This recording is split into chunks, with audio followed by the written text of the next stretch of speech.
आज हम लोग कॉम्प्लेक्स नंबर शुरू करते हैं क्योंकि इम्पॉर्टेंट चैप्टर है, कॉम्पिटिटिव चैप्टर है। हर एग्जामिनेशन में यानी तुम्हारे आईआईटी मेंस में भी आएगा, इसमें से आईआईटी एडवांस में भी आएगा। आगे चल के फिर ये कॉम्प्लेक्स वेरिएबल नाम की पूरी ब्रांच बन जाएगी। तो जब ब्रांच बन जाएगी तो ये तुम्हारे आईएएस पीसीएस सबके लिए हो जाएगी कंप्लीट। इसमें काफी अध्ययन होगा, उसमें कंट्रोल इंटीग्रेशन वगैरह तमाम चीजें, एनालिटिक फंक्शन ये सब आएगा। अभी उससे मतलब नहीं है, अभी तो इसका प्रारंभिक स्टेज है कॉम्प्लेक्स नंबर। कॉम्प्लेक्स नंबर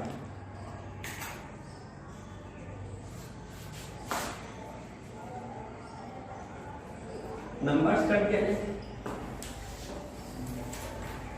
अभी तक तुमने जितने भी नंबर पढ़े, जो भी नंबर तुम यूज करते हो, वो सब रियल नंबर के दायरे में आते हैं, जिसमें इंटीजर है, नेचुरल नंबर है, rational number, irrational number, all are real number. अब रियल नंबर के बाद जब आगे चले हम, तो यहां से बारी आई कि x square plus 1 equal to 0। इससे पहले x square minus 1 equal to 0 था, तो x square equal to 1, then x equal to plus minus 1 हो गया। x equal to plus minus 1, तो ये रियल वैल्यू आ गई। लेकिन जो ही इक्वेशन हमारा बना x square plus 1 equal to 0, then x square equal to impossible.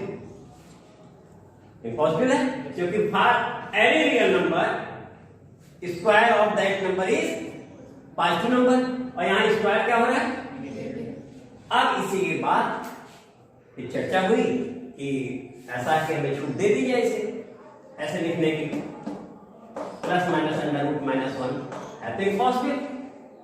थोड़ी देर के लिए पॉजिटिव होने दीजिए। जिस समय ये आइलर वगैरह थे, लोगों ने इस पर विचार किया तो ये अच्छा ठीक है, आप करने क्या वाले हैं। तो इन्होंने कहा हम इसे अंडर रूट माइनस 1 को हम आई, जिसे आयोटा भी बोलते हैं, हम इसे इमेजिनरी नंबर, इसका नाम क्या है बेटा, इमेजिनरी नंबर। इमेजिनरी नंबर हम इसे कल्पना कर लेते हैं कि ये एक नंबर है, रियल तो नहीं है, लेकिन रियल से हट के हम इसकी कल्पना कर रहे हैं। तो कल्पना मीन्स इमेजिनेशन होगा, और उसका पहला लेटर आई है, यूज हुआ, जिसे आयोटा भी कहते हैं।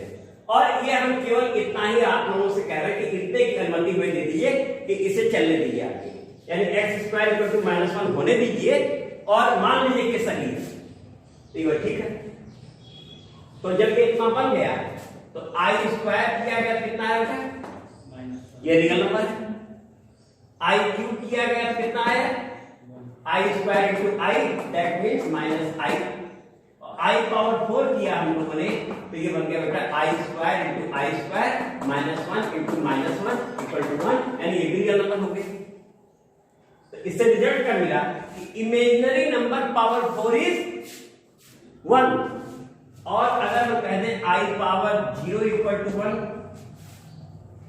इन this case i is any real number, क्योंकि any real number power 0 is 1, but any imaginary number power 4 is 1। तो अगर यहां आई लिखा तो आई देख के इमेजिनरी ना समझो, ये एनी नंबर है, रियल नंबर है, उसकी पावर 0 है। ये 1 तब होगा जब ये इमेजिनरी वाला आई होगा। ये भी हो क्लियर। इसके बाद इस पर हमारे फार्मूले बने कि आई पावर कितना होने पर, दोनों का इतना ठीक है, पावर हाई भी तो हो सकती है हमारी, तो आई power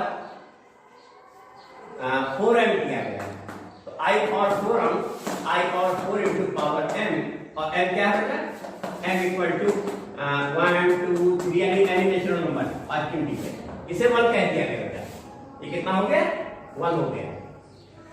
i power 4m plus 1 लिया गया, तो i power 4m into i, that means 1 into i equal to कितना है बेटा, i। तो ये इमेजिनरी नंबर है, i पावर 4m प्लस 1, और i पावर 4m प्लस 2 हमने किया, तो ये i power 4m into i square, that means 1 into minus 1 कितना है बेटा, माइनस 1, और i पावर 4m प्लस 3 किया गया, तो this is equal to i power 4m into i cube equal to 1, और ये माइनस आई था, इक्वल टू कितना है बेटा, तो कितनी भी हाई पावर हो हम उसे कन्वर्ट कर लेंगे। If high power even number है तो तुम देख रहे हो इवन नंबर के केस में या तो 1 आ रहा है और या क्या आ रहा है यहां -1, यानी दोनों क्या है रियल नंबर है। तो अगर imaginary number power even number है तो वी गेट रियल नंबर। ऐसी स्थिति हम क्या पा रहे हैं रियल नंबर। 1 आर -1 डिपेंड करता है कि इनमें से कौन सा वो है, लेकिन रियल नंबर है। और यही हमें रिजल्ट मिल गया कि आई पावर ऑड नंबर अगर है तो ये हमें इमेजिनरी नंबर मिल रहा है, क्योंकि इमेजिनरी नंबर कितना है केवल आई है, इसके अलावा कोई इमेजिनरी नहीं है। जबकि रियल नंबर कितने होते हैं इनफाइनाइट होते हैं, रियल नंबर बेटा इनफाइनाइट है, but imaginary number is only 1 which is I और वैल्यू √-1, इसके अलावा कोई इमेजिनरी नंबर नहीं है। तो अभी संशय पैदा हो रहा होगा कि बाकी जगह लगा हुआ क्या है, तो बाकी अभी हेडिंग की तरफ देखते रहो, वहीं पहुंचेंगे फिर, है ना। तो यहां से हो गया ऑड नंबर जैसे किया, ये क्या बन गया बेटा आई आर माइनस आई। यहां देखो इस केस में आई है, इस केस में डिपेंड करता है कि 4m+1 है तो आई और 4m+3 है माइनस आई, ठीक है उस पर डिपेंड करे, लेकिन ऑड नंबर पे इमेजिनरी नंबर है वो। ओके, अब इतना जो हो गया तो इस पे चेंजिंग करके हम लोग उसे कन्वर्ट कर लेंगे, बहुत इजी क्वेश्चन होते हैं, वो अलग बात है। अब जब ये हो गया तब ये संशय हुआ खाली इतने से आप क्या करने वाले हैं, एक नंबर लेकर के, ठीक है ना। एक नंबर लेके क्या होगा, एक नंबर लेके पूरी ब्रांच बनने वाली है बेटा। एक नंबर लिया था, कहता ना उंगली पकड़ के पहुंचा पकड़ लिया, एक हल्का सा लिया है पूरी खड़ी ब्रांच बना दी। आज की मॉडर्न मैथमेटिक्स इसी पे डिपेंड हो गई। तुम्हारा कंप्यूटर साइंस का युग आ गया कि आज हम लोग ऑनलाइन में सारी चीजें काम कर रहे हैं, कल्पना में ही, रियलिटी में कुछ नहीं दिख रहा है, लेकिन इमेजिनेशन से ही आज हम यहां तक पहुंचे हुए बेटा। तो ये इमेजिनेशन से नंबर बना और ये पूरी ब्रांच होने जा रही है, और उसमें हम लोग आगे बढ़ रहे हैं बेटा कॉम्प्लेक्स नंबर। आगे किस पे तो लिखो the number of type x plus i y, इसे बेटा a प्लस आई भी कह सकते हैं, p प्लस आई क्यू भी कह सकते हैं, कुछ भी बोले। हमने x प्लस आई वाई कह दिया, ज्यादा पॉपुलर नेम है, नेम सब पॉपुलर है, क्योंकि अभी हम बोलेंगे ये है क्या, वहां a और b के बारे में बोलेंगे, जो a और b है वही b और q वही। तो the number of type x plus i y is known as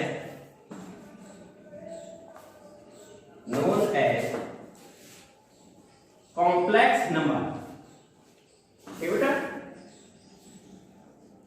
which represented by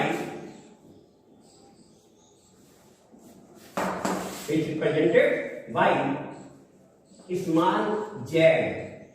किसे रिप्रेजेंट करना बेटा स्मॉल z, और एक कैपिटल Z भी यूज होता है कहीं कहीं, वो किसके लिए यूज होता है बेटा इंटीजर, पॉजिटिव इंटीजर बेटा, पॉजिटिव इंटीजर को हम कैपिटल Z से रिप्रेजेंट करते हैं। इसलिए दोनों में हमेशा ध्यान रखना कि अब चूंकि नंबर ही है ये भी, तो ये कभी वो कैपिटल Z कॉम्प्लेक्स नंबर के दायरे में नहीं है, कॉम्प्लेक्स नंबर स्मॉल z है। तो represented by small z, comma in ordered pair form, it can be written as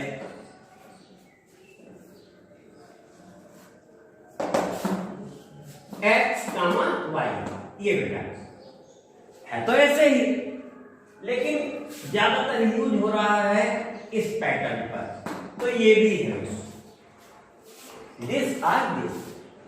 standard books में ऐसे लिखा मिलता है, लेकिन वो ये भी है किताब में, ये भी छपा है, ये भी है, दोनों है। तो हमने दोनों लिख दिया, जिससे संदेह न रहे कि ऐसे लिखा है तो ये लिखा हो, चाहे तो बेटा रिटर्न एज दिस।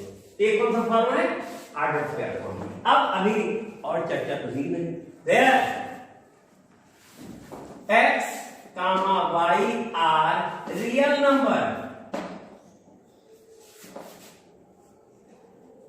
x और y क्या है बेटा?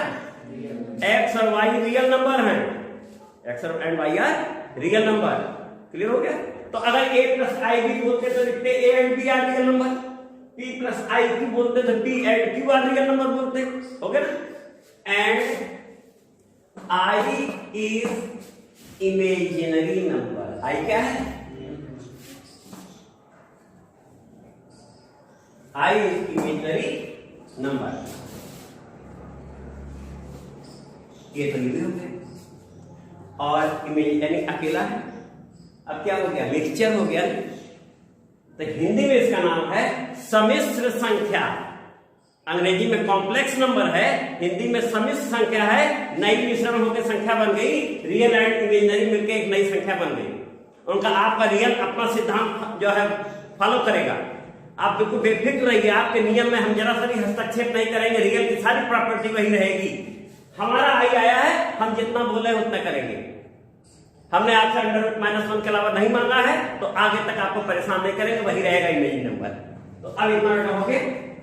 दैट इज, अभी जो इतनी लंबी चौड़ी लैंग्वेज लिख डाली है, मैथमेटिकली इसको बहुत थोड़े में कह देते हैं, उतना भी एग्जाम में लिख दो तो पूरी डेफिनेशन हो गई। That is z. ये जेड क्या है? रिप्रेजेंटेशन है। Equal to x plus i Y.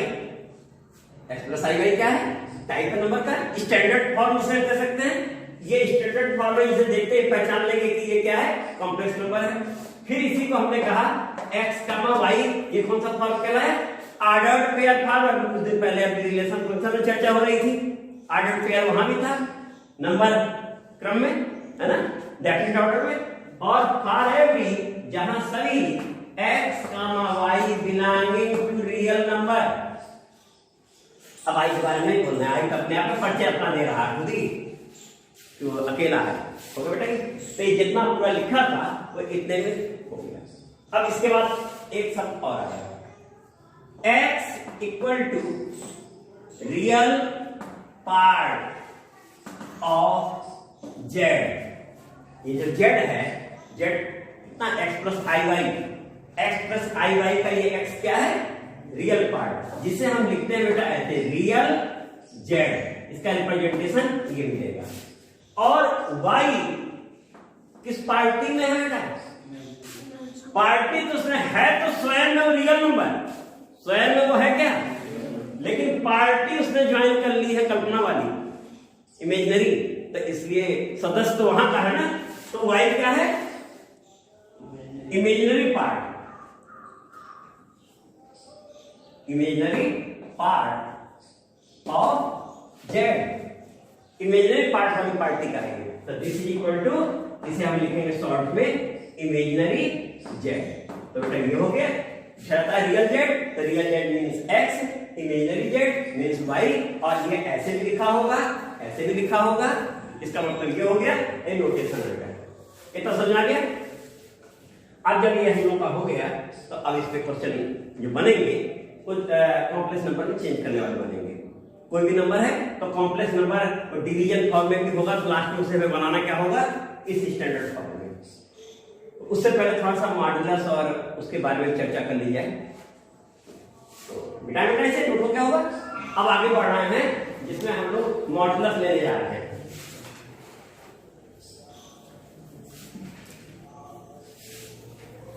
Definition clear हो गई? अभी इसमें एक हिस्सा और आएगा, इसके बाद जब हम लोग कन्वर्ट कर लेंगे। तो बेटा देखो, ये एक्सिस है, ये एक्स एक्सिस, वाई एक्सिस, और ये ओरिजिन, ये जो बना है अभी तक, इसका नाम क्या है? अगर जहां पढ़ रहे थे कोऑर्डिनेट ज्योमेट्री में इसे क्या कहते थे? कार्टेशियन प्लेन कहते थे। लेकिन इस समय हम ब्रांच क्या पढ़ रहे हैं? कोऑर्डिनेट ज्योमेट्री में इसे क्या कहते थे?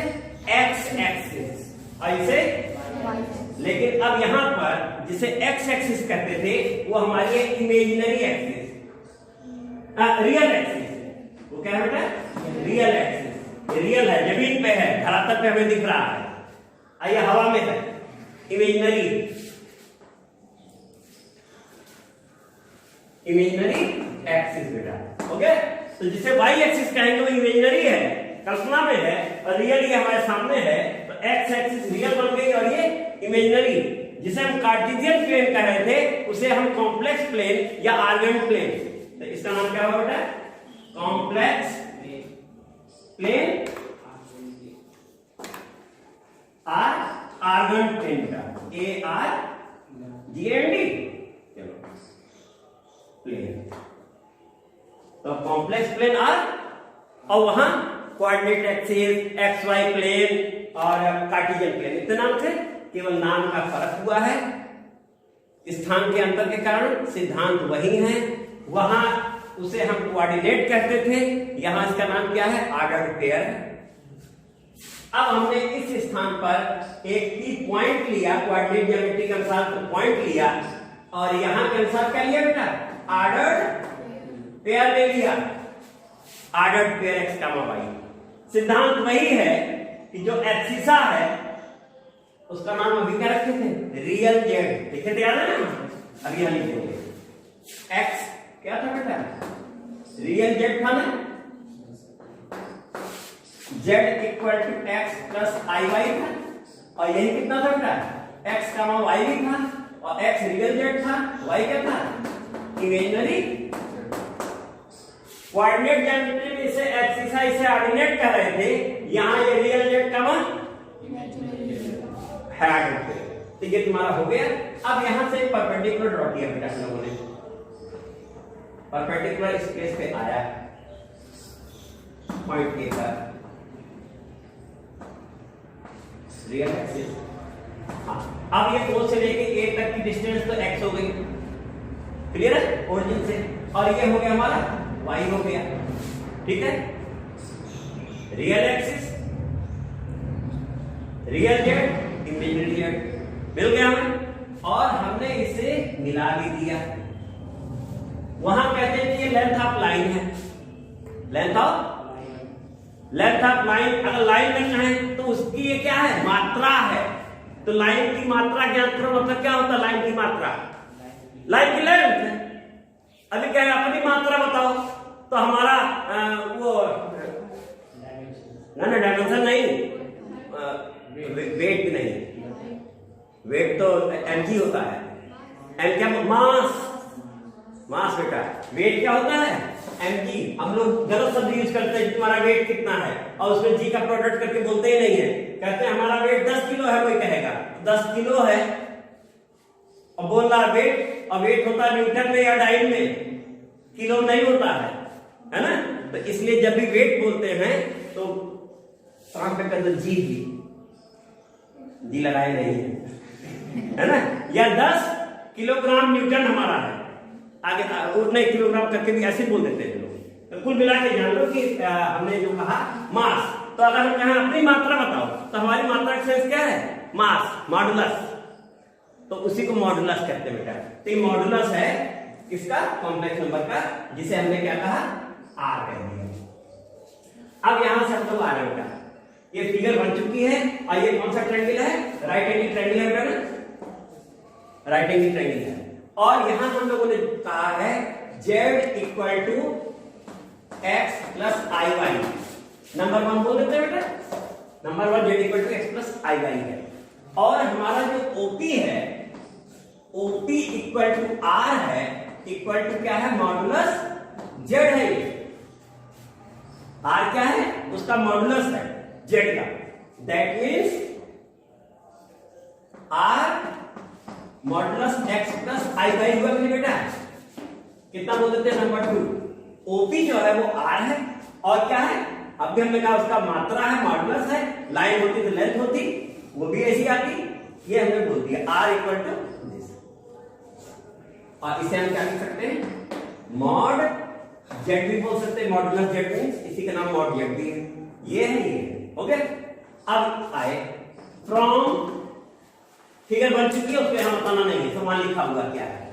From right angle triangle, triangle का नाम बोला बेटा OA 90 डिग्री। पीछे बोला जाता है बेटा, हमेशा सही नाम बोलने का तरीका है कि 90 डिग्री है, वो बीच में अपने आप आदमी बता देगा ये A पे 90 डिग्री है। और अगर नाम गलत बोल रहे हो तो वो भी झूठ है, तब तुम बोलोगे कि एंगल दिस इज 90 डिग्री। अब समझ गए? अगर नहीं बोल रहे हो तो अनजान व्यक्ति यही बताएगा जो बीच में नाम है वही 90 वाला है, तो ओ ए पी, तो perpendicular triangle O A P.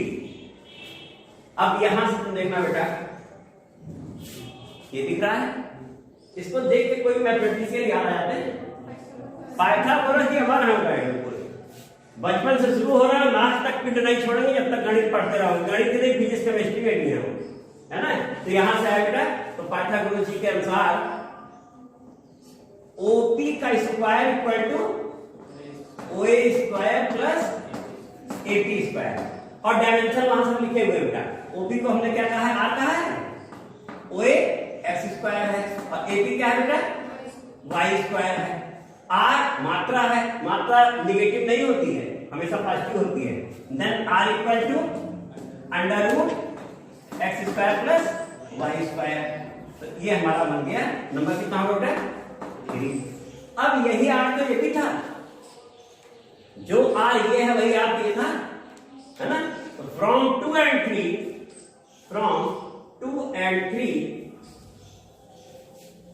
we get modulus x plus i y equal to under root x square plus y square. आज के बाद से हमारा फार्मूला बन गया, जिसे हम मॉडुलस z भी कर सकते हैं, r भी है, इसके नाम है ना, r है, मॉडुलस z है, दिस एंड दिस। और थोड़ा सा और आगे बढ़ रहे तो याद करने के हिसाब से ये भी लिख सकते हैं कि real z square plus imaginary Z square. समस्या ही खत्म हो गई। एक्स और वाई अभी कहोगे सर वहां ए बी था, वहां बी की उतारने का हटाओ, एक तरफ किनारे करो, जो मनताउन था रियल जेड और इमेजिनरी जेड। अब जो हो ले आओ, है ना? तो real z square plus imaginary under root, तो हमारा मॉडुलस आ जाएगा। ठीक है, अब ये फार्मूला हो गया, जो प्रयोग निकाला जाएगा। अब इसी के बाद अगला एक शब्द और आया, लाइन में बेटा ये होता था, यहां लाइन में इसे क्या कहते थे? Inclination of line from positive direction of x axis.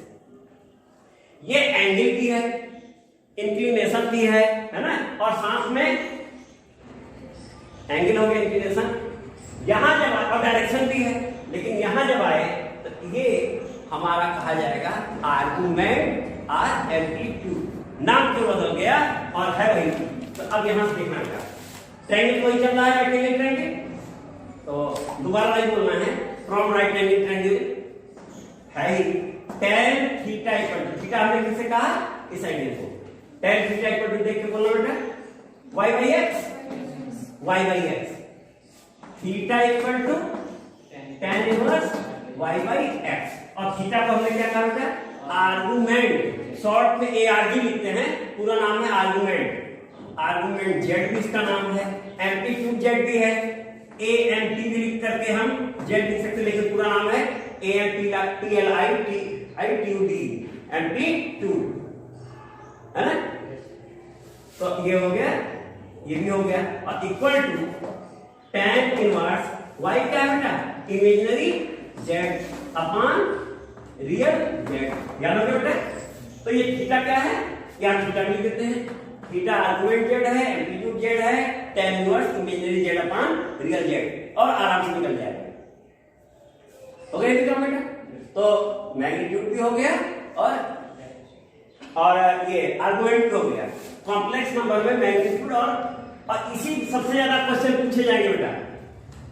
पहले कोर्स में ज्यादा चीजें थी, तो तुम लोग की किताबें तुम खरीदते हो, उन किताबों में तुम्हें पुराने की वजह से वो सब दे देता है, और मैक्सिमम जो कोचिंग देश में चल रही है वो भी फालतू जो है पढ़ाना शुरू कर देते हैं उसके चक्कर में, केवल अपना इमेज छोड़ने के लिए। रियलिटी जानते हो कि सीबीएसई बोर्ड का या पूरे भारत का जो कोर्स है, उस कोर्स से एक भी शब्द वो राइट नहीं जा सकते हैं, लेफ्ट जा सकते हैं। लेफ्ट मीन्स 12 और लेस देन 12 तो तुमसे पूछ सकते हैं, लेकिन ग्रेटर देन 12 पूछने का राइट उन्हें नहीं है, क्योंकि हमें पढ़ाया ही नहीं गया है। लेकिन उसके अंदर ही फंसाने की बड़ी अच्छी अच्छी व्यवस्था है बेटा।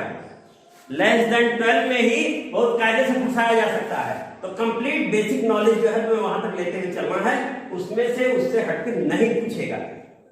केवल उतना ही जितना हमारा कोर्स है उतने दायरे में ही पहले जितने जानते रहो। और ये यूजफुल टॉपिक है। तुम अभी जेईई मेंस देने जा रहे हो, तो जेईई मेंस में यह वहां का सबसे इंपॉर्टेंट टॉपिक इसलिए है कि आगे उन्हें पढ़ाना है। कॉम्प्लेक्स वेरिएबल वहां यूज होगी, और हमने पहले बता दिया कि वहां पूरा एक पेपर होगा ये, है ना। और चाहे कोई भी ब्रांच होगी सबको पढ़ना होगा। तो ऐसा कमजोर विद्यार्थी नहीं लेना चाहते कि जैसे ये आगे जा रहा हो, इसलिए बेटा एक इंपॉर्टेंट टॉपिक है। हाँ, आगे हम लोग चल रहे हैं।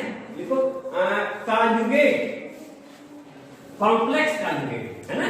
कॉम्प्लेक्स कॉन्जुगेट अभी उसकी चर्चा देंगे, शुरू में होनी चाहिए, है ना। तो लिखो complex conjugate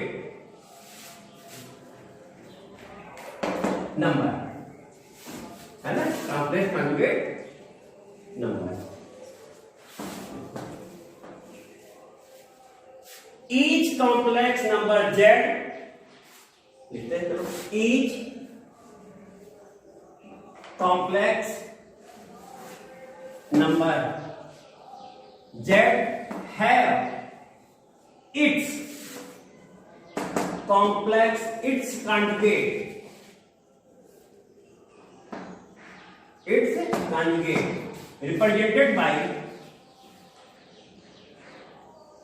represented by z bar.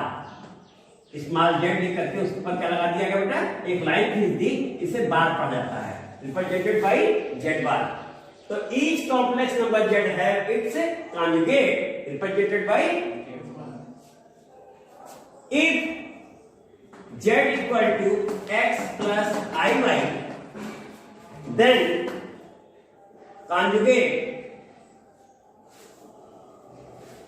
of z equal to z bar हो ना, और हो जाएगा x माइनस आई वाई। आसान हो गया। तो क्यों ना हम लोग और बढ़िया लिखते हैं, if z equal to plus minus x plus minus i y, और खतरनाक लिख दिया जाए, प्लस माइनस x और plus minus, then z bar equal to, बेटा दिख रहा है सबको, z बार इक्वल टू, ये तो बेटा प्लस माइनस एस सच रहा, और यहां हो गया माइनस प्लस आई वाई। तो साइन किसका चेंज होता है, आई के आगे जो लिखा है, x का साइन चेंज नहीं हो रहा है, साइन चेंज किसका हो रहा है, अगर आई के आगे प्लस है तो माइनस हो जाएगा, माइनस है तो, और मॉडुलस के केस में भी कुछ भी हो होल स्क्वायर में x square plus y square होता है। अभी लिख देंगे उसको बेटा, आई का नोट हो गया बेटा, एक कॉन्जुगेट हो गया। अब इसी में हम लोग ये भी ले लें कि z plus z bar equal to, z plus z bar equal to real number होता है, यानी x plus i y plus x minus i y, हम लोग लिए ही थे, इक्वल टू कितना है बेटा, यानी किसी कॉम्प्लेक्स नंबर में उसके कॉन्जुगेट कॉम्प्लेक्स नंबर को अगर ऐड कर दे तो हमें क्या मिलता है बेटा, प्योरली रियल नंबर मिलता है। प्योर रियल, है ना, विशुद्ध शब्द यूज होता है ना, गारंटेड 100% प्योर, तो प्योर रियल नंबर मिलता है। एक चीज तो क्वेश्चन भी आता है कि if sum of two numbers are real number then they are dot dot dot, क्या होगा, कॉन्जुगेट टू ईच अदर, होगा ना। ऑब्जेक्टिव क्वेश्चन बनता जा रहा है, हर लाइन बेटा आपका क्वेश्चन है, ध्यान देना, इसीलिए उसी हिसाब से हम आगे बढ़ते जा रहे हैं। अब ये हो गया, अगला पॉइंट लिया हमने जेड जेड बार किए तो ये हुआ x plus i y into x minus i y, this is equal to a plus b into a minus b, a square minus b square हो जाता है, तो आई स्क्वायर वाई स्क्वायर हो गया, but i square equal to minus 1, that means this is equal to x square plus, ये pure real आ गए, x भी रियल है y भी रियल है, डेफिनेशन बोले हो प्योर रियल नंबर। तो इसका मतलब product of two numbers, if product of two numbers are real number then they are conjugate to each other. तो प्रॉपर्टी हो गई और ये भी हो जाएगा, तो रियल नंबर आएगा। अब इसी में आगे बढ़ना है बेटा। z modulus z equal to modulus x plus i y, this is equal to under root x square plus क्या बेटा ये बोला। और मॉडुलस z बार लिया हमने, ये अंडर रूट के भी x माइनस, लेकिन जैसे ही रियल किया हमने तो ये भी नहीं मिल गया कि नहीं बेटा। देखो अरे x और माइनस वाई का स्क्वायर वाई स्क्वायर ही होगा ना, real z x square, imaginary z minus y है, स्क्वायर करते प्लस वाई स्क्वायर हो जाएगा। दैट मींस यहां लिखते हैं modulus z equal to modulus z bar equal to under root x square plus y square in this case. ऐसे तो जो क्वेश्चन होगा उस पर डिपेंड होगा। तो ये भी याद हो गया हमेशा कि दोनों का मॉडुलस सेम होता है, मॉडुलस सेम होता है, आर्गुमेंट सेम नहीं होता है ना। अब आर्गुमेंट सब चर्चा हो गई तो एंगल का ले लिया जाए। सबसे खतरनाक क्वेश्चन इसी बनते हैं आर्गुमेंट वाले में। बेटा बेटा चलो हो गया बेटा, चलो आर्गुमेंट में आ जाए। एक मिनट जरा सा एक काम और कर ले तब आर्गुमेंट में आते हैं। फिगर जान पड़ेगी बात में। अब यहाँ से फिगर में देखो अभी डेफिनेशन हम लोगों ने लिखी थी, क्या करते हैं डेफिनेशन क्या बेटा हम लोग की z equal to x plus i y equal to this और for every x comma y belong to numerical number ए लिखे थे हम लोग, ये था। अब यहाँ फिगर सामने मौजूद है। राइट एंगल ट्रायंगल हम लोग बोल चुके हैं। राइट एंगल ट्रायंगल कौन है बेटा? OAP।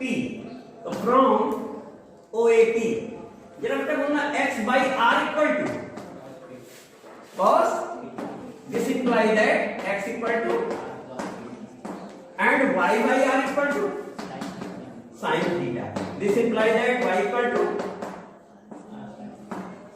इसका मतलब z equal to x plus i y equal to हम r cos theta plus i r sin theta भी लिख सकते थे,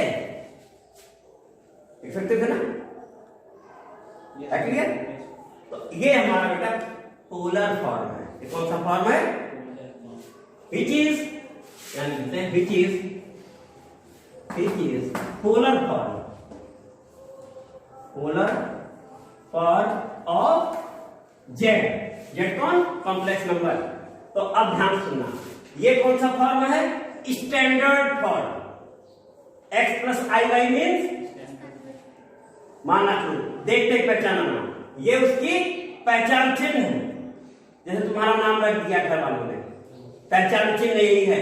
अब घर वालों ने नाम रखा था तो स्कूल वालों ने रोल नंबर रख दिया, है ना। अब बोर्ड परीक्षा देने जाओगे नया रोल नंबर हो रहा ना, और कहीं सेक्शन है तो उसके आगे सेक्शन भी लग जाएगा।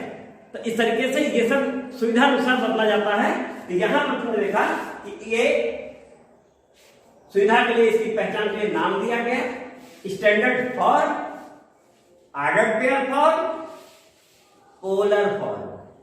अभी एक और आएगा, बाद में चर्चा करेंगे, वो भी हो जाएगा, ठीक है ना। तो ये पोलर फॉर्म है।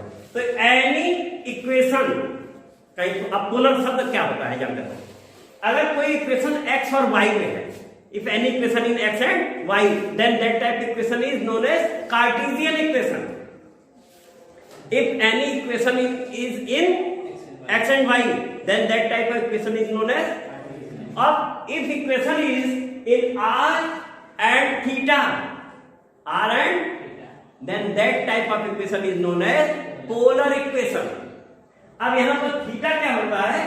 इसे वेक्टोरियल एंगल कहते हैं और ये रेडियस वेक्टर होता है। इसकी जरूरत नहीं तुम्हें है, जब पोलर कोऑर्डिनेट पढ़ाया जाएगा तब समझाया जाएगा। बस सिंपली तुम पूछते जिज्ञासा रहती कि क्यों इसको रख दिया गया, तो जानते रहो any equation in are and theta, यानी आर थीटा दोनों वेरिएबल है यहाँ, जैसे यहाँ एक्स और वाई थे, और वो जो जिस सिस्टम में है उस सिस्टम को पोलर कोऑर्डिनेट कहते हैं, ठीक है ना। तो polar form of Z, okay. तो ये भी क्वेश्चन इस पे आएगा। अब हम लोग आर्गुमेंट चर्चा कर लेते हैं। चलो बेटा इसको हटा रहे हैं क्योंकि यहाँ पे जरूरत पड़ गई बेटा ना थीटा क्या, हाँ फिर से निकाल लेते हैं। तो z equal to r cos x प्लस i y था और इक्वल टू क्या था बेटा r cos theta plus i r sin theta. अब हमें क्वेश्चन दे के कहेगा convert this in this for r, ये ज्यादा आसान है, डिजिट है, एंगल है, वैल्यू रखेंगे तुरंत बन जाएगा। लेकिन इससे यहां पहुंचाने के लिए where r equal to modulus z, that means कितना होगा under root x square plus y square हुआ ना मॉडुलस इसका, and theta equal to argumented that means tan inverse. अब यहीं पर जरूरत पड़ी तो अब उस एंगल की चर्चा कर लेते हैं, ठीक है ना। नोट हो गया भी कि अगर हमें कार्टेशियन यानी स्टैंडर्ड फॉर्म जिसे हम कार्टेशियन फॉर्म भी कह सकते हैं चल जाता है, कार्टेशियन फॉर्म भी कहा जा सकता है, और इसी को आगे चलकर कॉम्प्लेक्स वेरिएबल शब्द यूज करेंगे। यही कॉम्प्लेक्स नंबर ही कॉम्प्लेक्स वेरिएबल है। यहाँ x एंड y आर अभी क्या बोले थे हम variable. If x and y are variable number then this is known as complex variable. तब पहले से ही x y इसी के ले रहा है, समझ गए, a b फिक्स हो जाता constant, x and y are variable then this is known as complex variable. तो कहीं नया नाम नहीं है, कॉम्प्लेक्स नंबर ही कॉम्प्लेक्स वेरिएबल है। कहीं सुनोगे जानते यही है, होगा बेटा ये भी। तो अब मिटा रहा है। अब क्वाड्रेंट की चर्चा होती थी, ये ट्रिग्नोमेट्री में भी थी, वेक्टर में भी थी, हर जगह है। यहां पर दोनों पॉजिटिव होते हैं, यहां निगेटिव पॉजिटिव, यहां निगेटिव निगेटिव, और यहां बेटा पॉजिटिव निगेटिव, यही होता बेटा ना। यानी कोई अगर ऑर्डर्ड पेयर है तो ऑर्डर्ड पेयर ये है, और साथ में यहां लिख देते हैं z equal to x plus i y. तो ऑर्डर्ड पेयर किस टाइप से है, x का y ही तो है, तो यहां दोनों पॉजिटिव है, यानी x का y यहां है, लो लिख देते हैं x का y यहां है, माइनस x का y यहां है ना, माइनस x का माइनस y यहां है, और x का माइनस y है। तो अब हम ऑर्डर्ड पेयर को देख के ही जान जाएंगे कि ये किस क्वाड्रेंट का ऑर्डर्ड पेयर है।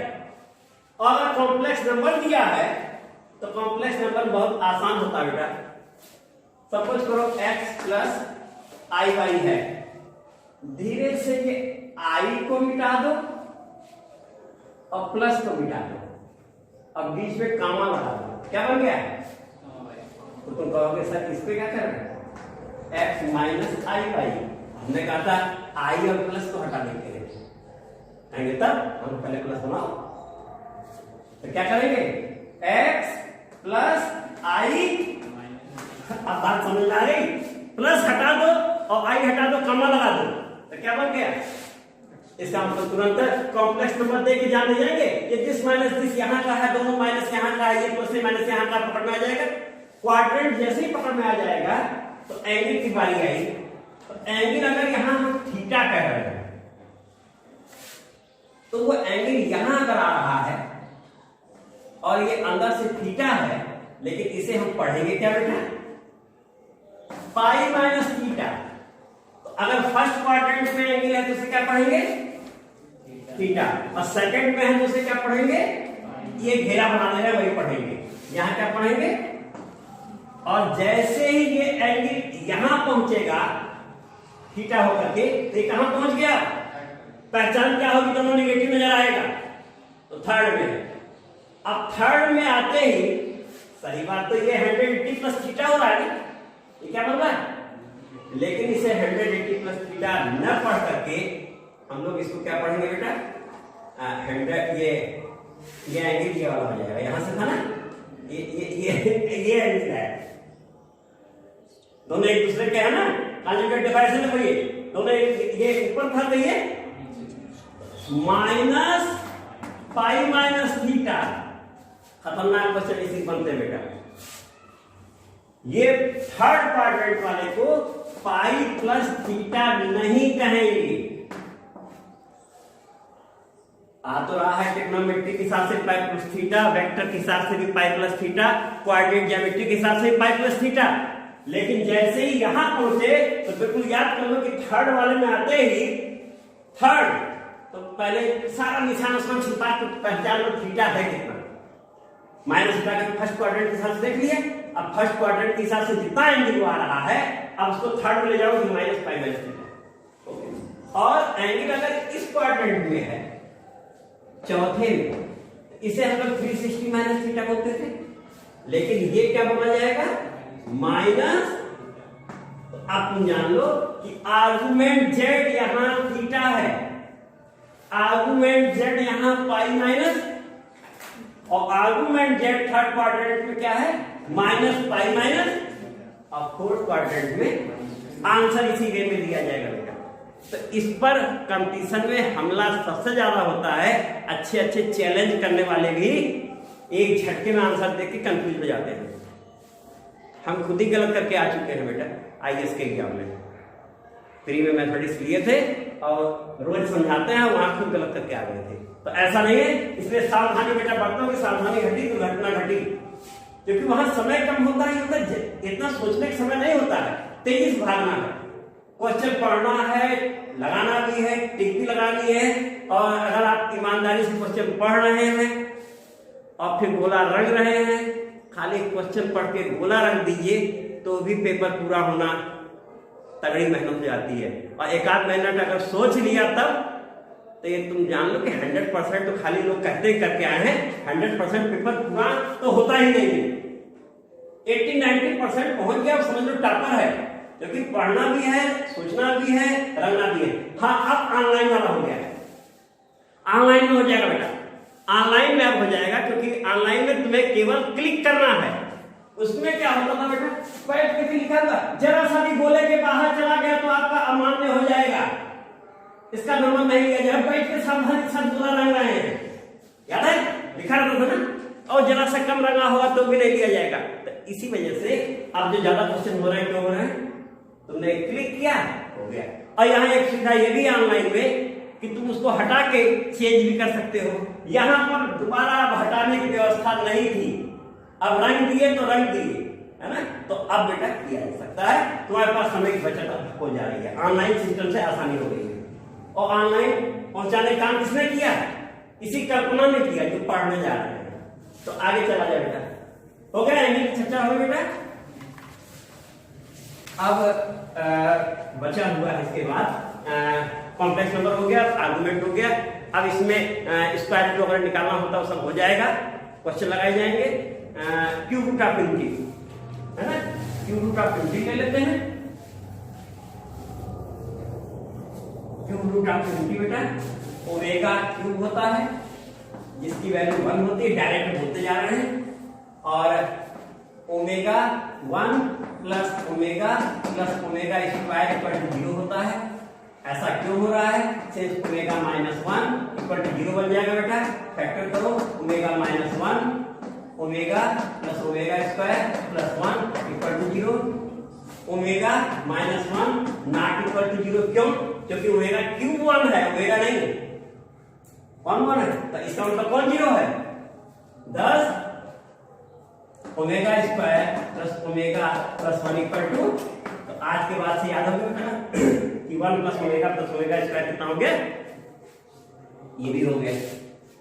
अब क्यूब रूट ऑफ यूनिटी की बात किया जाए, होते कौन कौन है, ये तो हमने केवल इसकी चर्चा की। अब तुम्हारे पास क्यूबिक इक्वेशन है, एक्स क्यूब इक्वल टू, ये कौन सा इक्वेशन है, ये तो omega cube root of unity का नोटेशन है। अब ये तुम्हारे पास अगर है तो ये बना बेटा x cube minus 1 equal to 0, बेटा सही है, लिखते जाना। अब लिखा हमने x माइनस 1 और x square plus x plus 1 equal to 0। Either x minus 1 equal to 0 implies x कितना आया बेटा, r x square plus x plus 1 equal to 0। उसमें क्या find all roots of cube root of unity, all roots है, cube root of unity तो बोले हम omega cube है ना, ओमेगा है, क्यूब रूट ऑफ यूनिटी कौन है, ओमेगा, ओमेगा उसका नाम दिया गया है और क्यूब करते ही 1 बन जाता है। 1 power 1/3 cube root of unity में, और इसी को नाम क्या दे दिया गया, और जैसे ओमेगा क्यूब कर देंगे क्या बन जाएगा, आप समझ गए क्यों मैं कहते हैं। लेकिन यहाँ तो है, यहाँ इक्वेशन है। अब यहाँ से एक क्वाड्रेटिक इक्वेशन है, इसीलिए क्वाड्रेटिक इक्वेशन के कोर्स में है, देखो उसमें क्वेश्चन आएंगे। Minus b that means minus 1 plus minus under root b square that means 1 minus 4ac that means minus 4 upon 2a2, सही होता है। तो कितना बन गया बेटा, this equal to -1 plus minus under root -3 है, तो आई अंडर रूट 3 हमने लिख दिया बेटा अपॉन 2, सही है।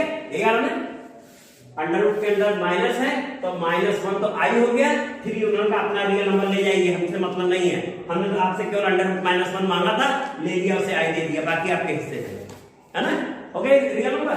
अब यहां से जब ये बन गया तो इसमें एक वैल्यू पॉजिटिव है, एक क्या है, तो यहाँ x equal to -1/2 plus i root 3/2 है, इसी को ओमेगा कह दिया गया बेटा, इसका नाम क्या रख दिया गया है।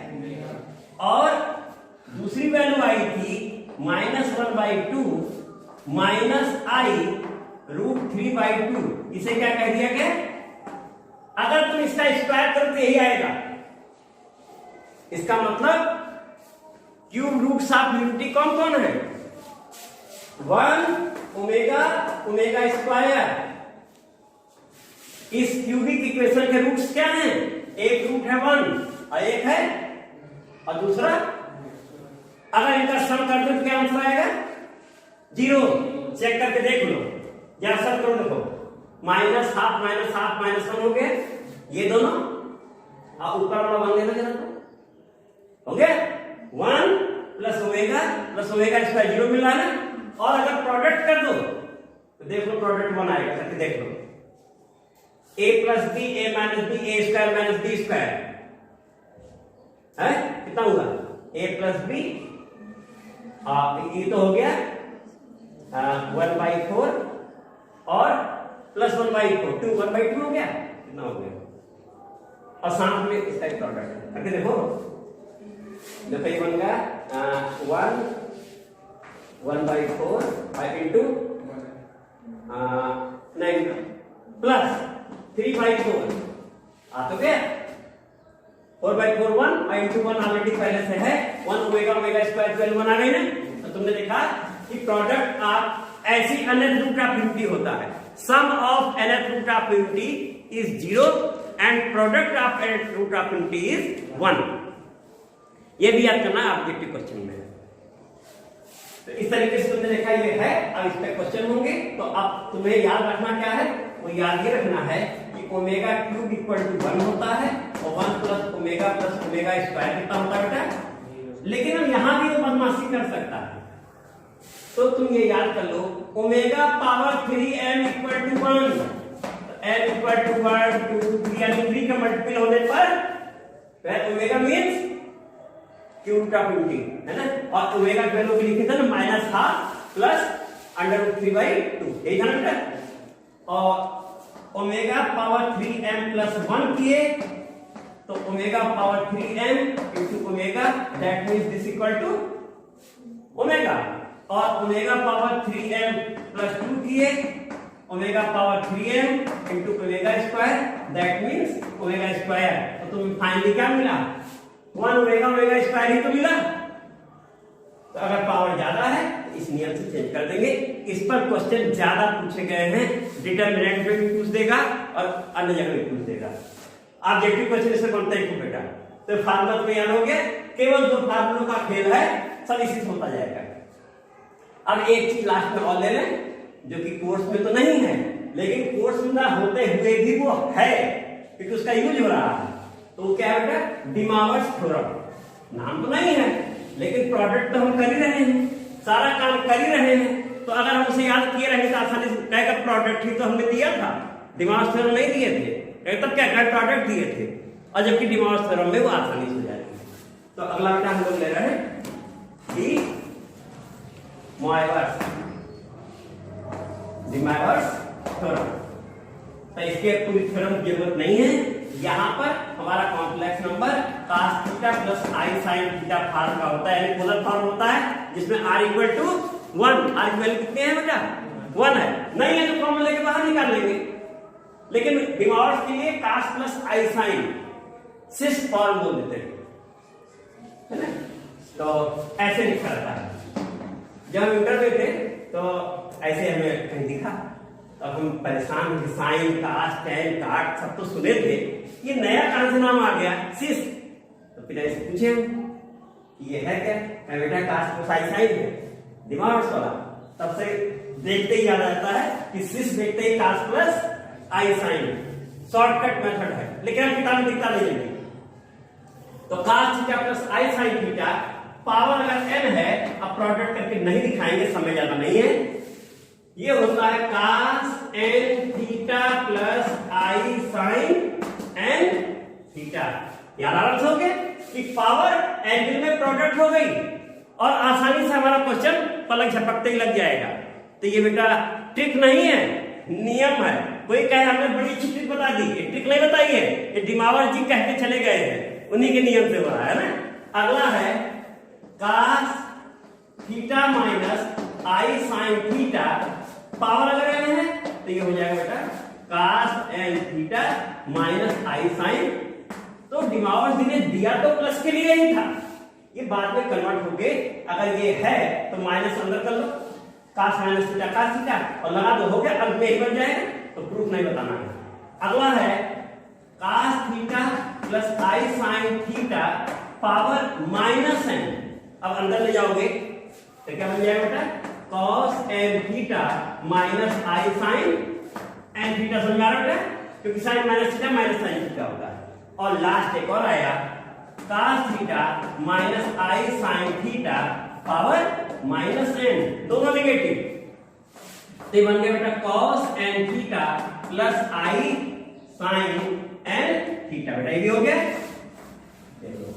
अब ये प्लस ये माइनस तो बीच में माइनस, ये माइनस ये प्लस तो बीच में, और ये दोनों प्लस या दोनों माइनस में होगा बेटा। तो ये भी जरूरत पड़ती है तो कॉम्प्लेक्स नंबर पोलर फॉर्म खाली जिन्होंने दिया उनका नाम से परिचय करा दिया, और ये डायरेक्ट लोग यूज कर सकते हो। सही सिद्धांत है, पहले कोर्स में हुआ करता था, हटा दिया गया है। तो ये अभी भी जान लो कि ना होते हुए भी है, क्वेश्चन यूज होगा।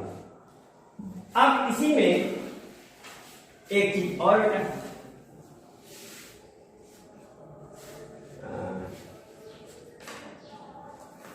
cos theta equal to e power i theta plus e power minus i theta upon, ये होता ना, ये आजकल में cos थीटा इतना होता है, ठीक है? cos थीटा ये होता है, और sin थीटा होता है e power i theta minus e power minus i theta upon 2i। अब इसे तो तुम्हें हम दिखा दें क्योंकि इसमें संदेह न रहे कहां से आया है। तुम देखो, हम लोगों ने लिखा था, अभी हम चर्चा कर रहे थे कि एक फॉर्म और आने वाला है, बोले थे ना। हम लोगों ने लिखा z equal to x plus i y equal to x comma y r x comma y और equal to r cos theta plus, इसका भी जन्म हो गया था, आई आर साइन थीटा। और इसी को बेटा हम ये भी कह सकते हैं R E power i theta, exponential form है। एक्सपोनेंशियल समझ रहे हो ना, इसे एक्सपोनेंशियल फॉर्म कहते हैं ऑफ कॉम्प्लेक्स नंबर। है तो पोलर ही लेकिन एक्सपोनेंशियल फॉर्म में है। और for every x comma y belonging to, क्योंकि ये भी एक्स और वाई के रूप में बन जाता है ना। जहां आर क्या बेटा, आर है मॉड जेड और थीटा है आर्गुमेंट जेड। काफी शॉर्ट लिख देते हैं mod Z argument Z, formula सबको मालूम क्या होता है, उतना थोड़ा सा संशय छोड़ रहना चाहिए कि under bracket square plus y square और टेन इनवर्स वाई वही है। होगा बताइए। अब तुम यहां से देखना, ये हम लोगों ने लिख दिया कि r cos theta plus i r sine theta को ये भी कहते हैं। तो इसका मतलब अभी जो हमने बताया यहां से आए तो हमने लिखा था cos theta plus i sine theta, और जब इनमें दोनों में r लगा था तो आगे क्या था, r1 है। ये कितना होगा बेटा, e पावर आई थीटा, याद हो गया, e power i theta cos theta plus i sine theta होता है। ओके, और जैसे ही इसकी पावर -1 करेंगे तो e power minus i theta हो जाएगा बेटा, क्यों, पूरे की पावर -1 करेंगे तो, और डिमावर जी फार्मूला बोल के चले गए हैं, -1 लगवा कर लो, तो क्या बन गया, cos theta minus i sine theta बना के बेटा बोलो, बन गया e power i theta cos theta plus i sine theta, e power minus i theta cos theta. और अभी जो हम लिखे थे दोनों को ऐड कर लो तो 2 cos थीटा इक्वल टू बेटा e power i theta plus e power minus i theta हो रहा है बेटा, आ रहा देखो, ऐड करो, ये कट गया आया, अब धीरे से हटा के यहां कर दो, यही तो भी लिखे थे हम, ये लिखे थे ना। अब दूसरा आ जाओ, एक हो गया, अब लिखे थे, अब इसमें से इसको सब्सट्रैक्ट कर दो, तो ये जब सब्सट्रैक्ट करेंगे तो ये 2i sin थीटा बन रहा है ना, यही बन रहा है सब्सट्रैक्ट करने में। और अभी जो हमने लिखा था अपान 2i कर दिया था तो sin थीटा लिखे थे, प्रमाण साइन को दिखा दिए। अब एक कंप्लीट थ्योरी हो चुकी है, इसी इतने के इर्द गिर्द सारे क्वेश्चन होंगे, लगाया जाएगा बेटा, और क्वेश्चन का डिस्कशन फिर आगे अगले टर्म किया जाएगा। थैंक यू बेटा।